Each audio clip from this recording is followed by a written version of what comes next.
میں کے پی کے جو ہمارا ایک بہت پیارا صوبہ ہے اور ان کا عوام کا حق بھی تھا، 417 ارب روپے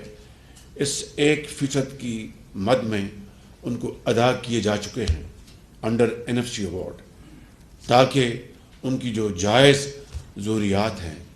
وہ، اور ان کا سب سے حق پہلا اور فائق ہے، کیونکہ میں پھر کہتا ہوں even at the cost of reputation K P has always been front line state, کیونکہ ہمارے جو جغرافیائی صورتحال اور جو دوسرے صورتحال ہے اس کے نتیجے میں ان کی قربانیاں پاکستان کے باقی حصوں کے عوام کے ساتھ بڑی ان کی عظیم قربانیاں ہیں۔ تو 417 ارب روپے ان کو صرف اس مد میں دیے گئے۔ سوال یہ پیدا ہوتا ہے کہ یہ آئٹم یہ صرف اور صرف مختص تھی ان کی جو کاؤنٹر ٹیررزم کیپیسٹیز کو، کیپیبلٹیز کو بلڈ کرنے کے لیے، چاہے وہ CGD ہے، چاہے وہ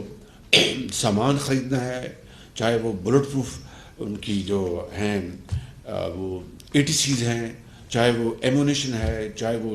ٹریننگ ہے، چاہے وہ نئے کارڈرز کو تیار کرنا ہے، ہر لحاظ سے، چاہے وہ انٹیلیجنس کا ادارہ ایک کا اس کو قیام میں لانا ہے، چاہے یعنی پورے KP کے جو اضلاع ہیں وہاں پر ان کے جو سیٹلائٹس وہ بنانی ہیں، یعنی یہ سارا پیسہ اس کے لیے تھا۔